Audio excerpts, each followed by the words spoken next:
Почитувани слушатели, ви посакувам Божи благослов. Денес ќе зборуваме за порнографија. Колку е опасна порнографијата? Што зборува Библијата за порнографијата? Велат дека порнографијата се најраспространети и најбарани содржини на интернет.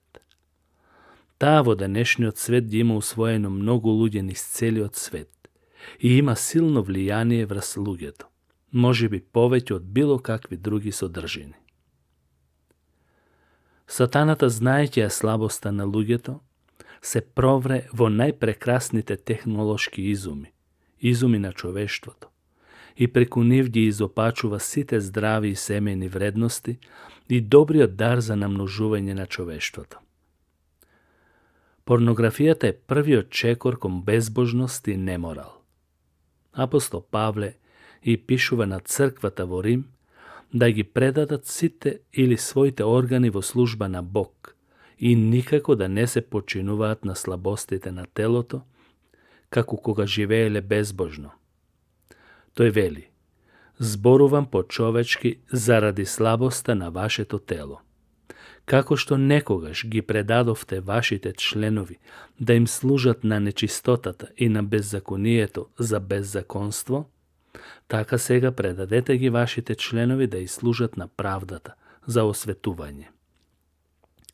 Тоа е запишено во Римјаните 6 глава 19 стих.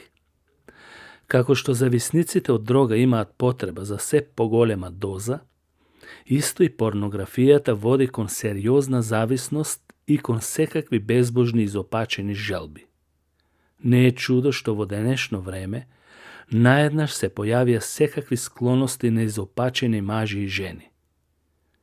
Порнографијата допринесува да се зголемува бројот на секакви душевни растројства, како и на оние кои го заменија природниот сексуален живот со противприроден, бидејќи таа допринесува кон таква изопаченост. Постојат 3 главни категории на гревови: похотта на телото, желбите на очите и гордоста на животот. Тоа што го пишува апостол Јован во прво Јованово писмо, 2 глава 16 стих. Порнографијата дефинитивно може да му влезе на секој под кожа, зашто таа е поврзана со она што го посакуваат телото и очите. Мислите на христијаните треба да бидат насочени кон добро и честно размислување, како што вели Павле во Филипјаните 4 глава 8 стих. Многу убаво пишува тој, вели: впрочем, браќа, се што е вистинско, што е честно, што е праведно, што е чисто, што е љубезно, што е на добар глас, ако е некаква добродетел, ако е некаква пофалба, мислете на тоа. Порнографијата не дозволува да се размислува на овие нешта. Таа го поматува умот и го разорува битието на секоја здрава личност. Страст кон други личности кои не му припаѓаат на човекот, а тоа е суштината на порнографијата, е одвратно пред Бог. Исус вели во Матеј 5 глава 28 стих дека гревот е грев не само да се изврши на дело, туку и да се гледа. Поглед усмерен кон друга жена со похот е прелюба, а прелюбата е грев. Ако човек е зависен од порнографија или постојано посакува такви неморални сцени, тоа покажува дека личноста е заробена и се наоѓа во канџите на лукавиот, кој има за цел да го изопачи човештвото. Тоа веќе се потврди во многу земји со тоа што има се поголем број на изопачени мажи и жени, практикувајќи содомски и други облици на грев и ги озаконија. Многу христијани даваат совет до сите и ја нагласуваат важноста да не се вплеткуваат вистинските Божи деца во оваа поплава наречена порнографија.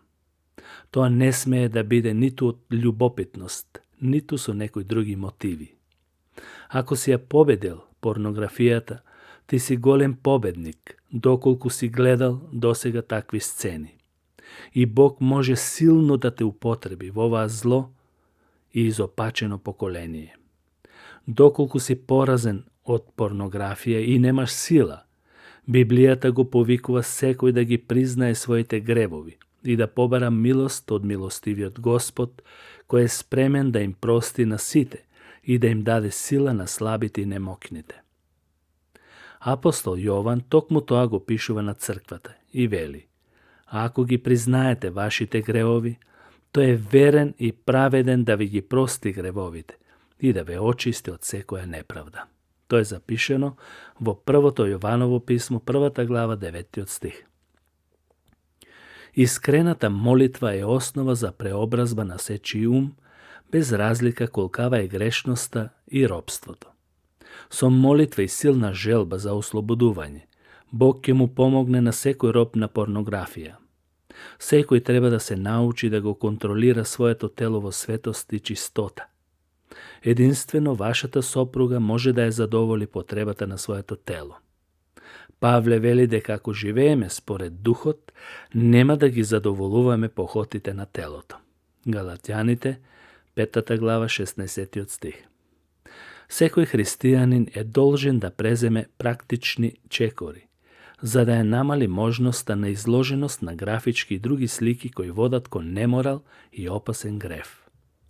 Ограничете го користењето на телевизија и не дозволувајте да гледате филмови со таква содржина или пак со сцени кои прикажуваат такви нешта.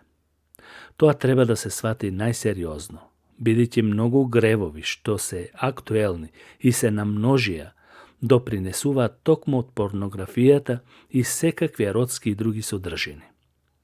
Сочувајте го тоа што го дал Бог и не му дозволувајте на сатаната да владее со нашите срца. Бог го сака чистото срце и таквото го благословува. Пророкот Езекијел многу одамна рекол: човечки сине, тие луѓе ги носат идолите во срцето и ги насочуваат очите во она што ги поттикнува на грев. Па зар да трпам да бараат совет во мене? Езекијел, 14 глава, 3 стих. Кога срцето е предадено на порнографија, тоа е подчинето на гревот идолопоклонство. Јован вели: чеда мој, чувајте се од идолите. Бог да ги зачува верниците од секакво зло. Амин.